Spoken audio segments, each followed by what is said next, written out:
Hello and welcome back. This is video number 2, and we're going to talk about a quick overview of the user interface. So before we jump in, I want to say that it's important to give you a quick overview of the Gutenberg editor so that you know exactly what to expect. You know how everything is broken down, you know how where things are accessible and all of that. So with that said, let's go ahead and go to a WordPress dashboard and I'll show you around. Okay, so one thing I want to make note of is you should get access to a WordPress web hosting company if you are using WordPress. Because as you expand and you use WordPress more, WordPress will actually become slower if you are not using a WordPress host that have their servers that are basically set up for WordPress. There is a specific web host that I highly recommend called wpxhosting.com. And this is the site that I use, and they got fantastic support. A lot of times you can email them with WordPress related questions and they'll respond. Sometimes they'll log into your account and do it for you. So without further ado, let's go ahead and log in, and I'm going to find a test site that we can use, and we'll see you in the dashboard. Okay, so here we are at the WordPress administrator dashboard. What you want to do is you want to go to a post or a page. It really doesn't matter what you use.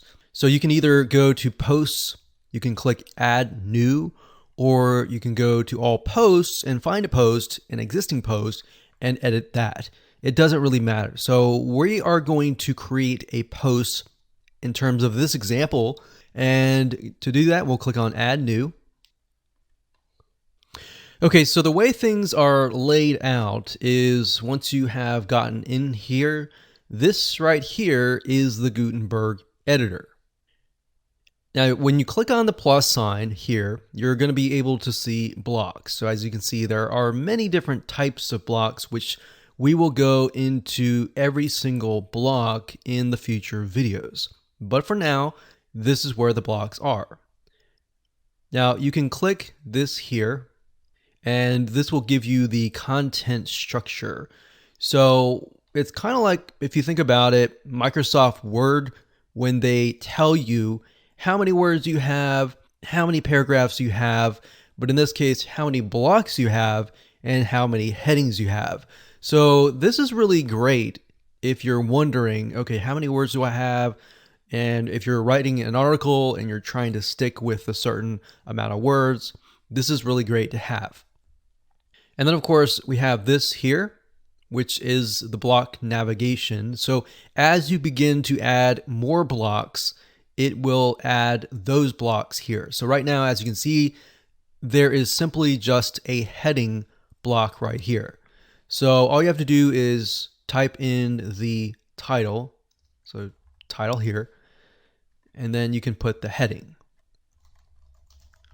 So the title here will actually become your page title, and then the heading here will actually become your post or page.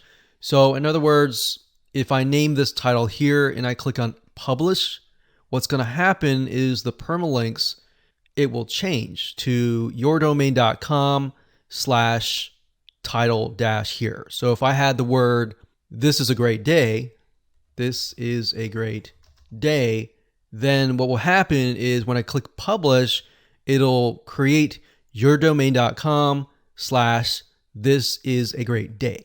All right. So that's what I mean by page title, and that's the difference between this and this, all right? Now, I'm not going to go into too much depth because I don't want to overwhelm you.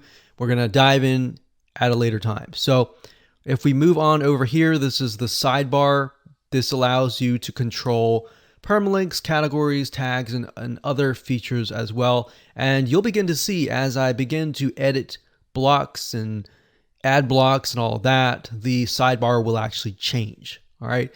So this is a basic and brief overview of all the details. Now over here we have blocks. So if you click on block, whatever block you select, like let's say for example, the heading here, you'll see the actual details here. All right. So that's it for now. We'll keep it simple and we'll move on to the next video.